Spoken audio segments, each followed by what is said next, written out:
नमस्कार दोस्तों, स्वागत है आपका हमारे YouTube चैनल भक्ति की शक्ति ज्ञान के साथ में।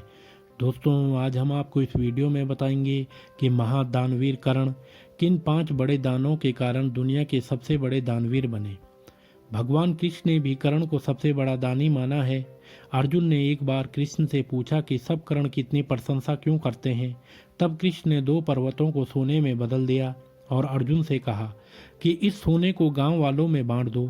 अर्जुन ने सारे गांव वालों को बुलाया और पर्वत काट काट कर देने लगे और कुछ समय बाद थक कर बैठ गए।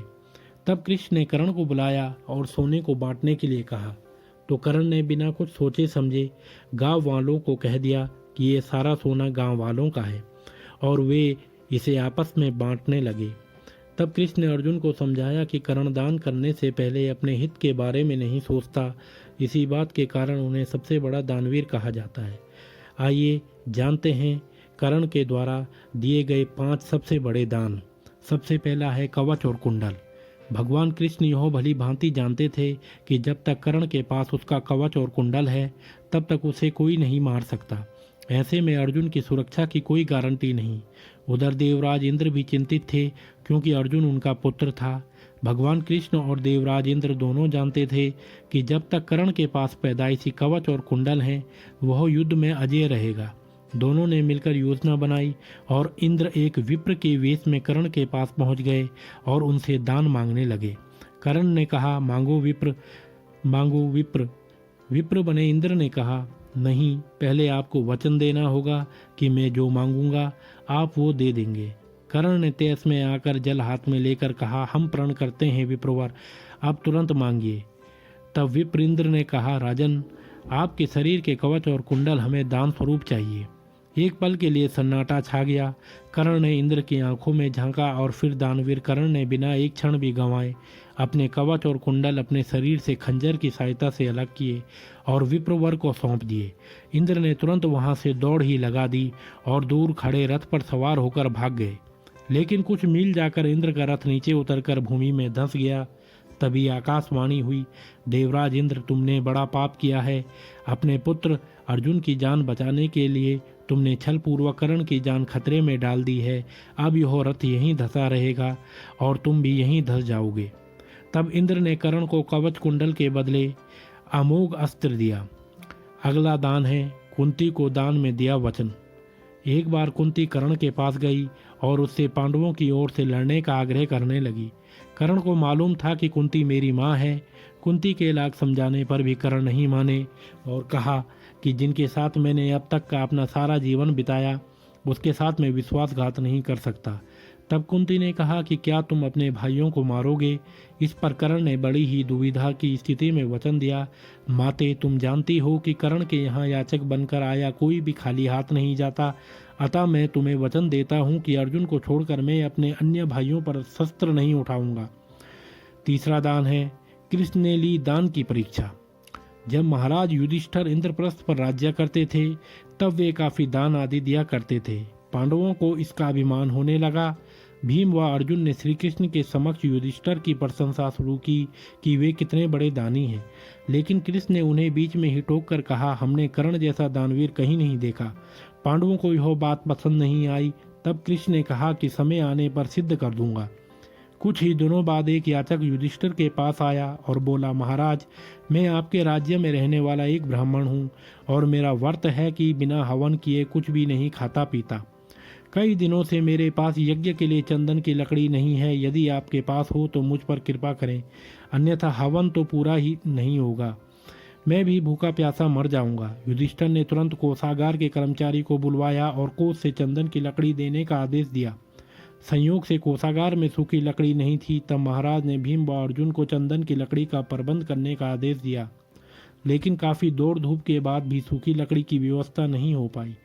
तब ब्राह्मण को हताश होते देख कृष्ण ने कहा, मेरे अनुमान से एक स्थान पर आपको लकड़ी मिल सकती है, आइए मेरे साथ। ब्राह्मण यह सुनकर खुश हो गए। बोला, कहाँ पर। तब भगवान ने अर्जुन व भीम का भी वेश बदलकर ब्राह्मण के संग लेकर चल दिए। कृष्ण सबको लेकर कर्ण के महल में गए। सभी ब्राह्मणों के वेश में थे, अतः कर्ण ने उन्हें पहचाना नहीं।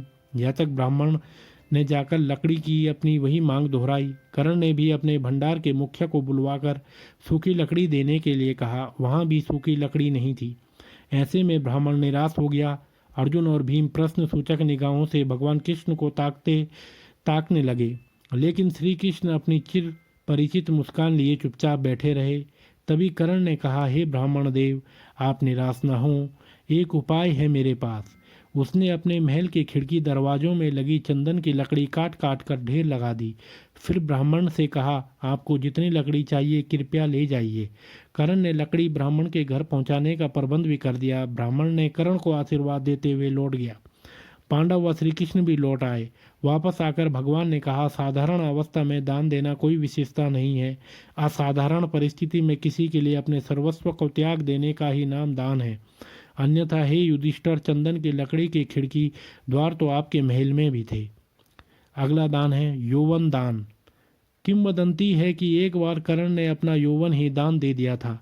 कथा अनुसार एक बार की बात है, दुर्योधन के महल पर भगवान नारायण स्वयं विप्र के वेश में पधारे और दुर्योधन से भिक्षा मांगने लगे। दुर्योधन के द्वार पर आकर एक विप्र ने अलख जगाई, नारायण हरि भिक्षाम देहि। दुर्योधन ने स्वर्ण आदि देकर विप्र का सम्मान करना चाहा तो विप्र ने कहा, राजन मुझे यह सब नहीं चाहिए। दुर्योधन ने आश्चर्य से पूछा, तो फिर महाराज कैसे पधारे? विप्र ने कहा, मैं अपनी वृद्धावस्था से दुखी हूँ। मैं चारों धाम की यात्रा करना चाहता हूँ, जो युवावस्था के स्वस्थ शरीर में बिना संभव नहीं है। इसलिए यदि आप मुझे दान देना चाहते हैं तो यौवन दान दीजिए। दुर्योधन बोला, भगवान मेरे यौवन पर मेरी सहधर्मिणी का अधिकार है, आज्ञा हो तो उनसे पूछाऊं।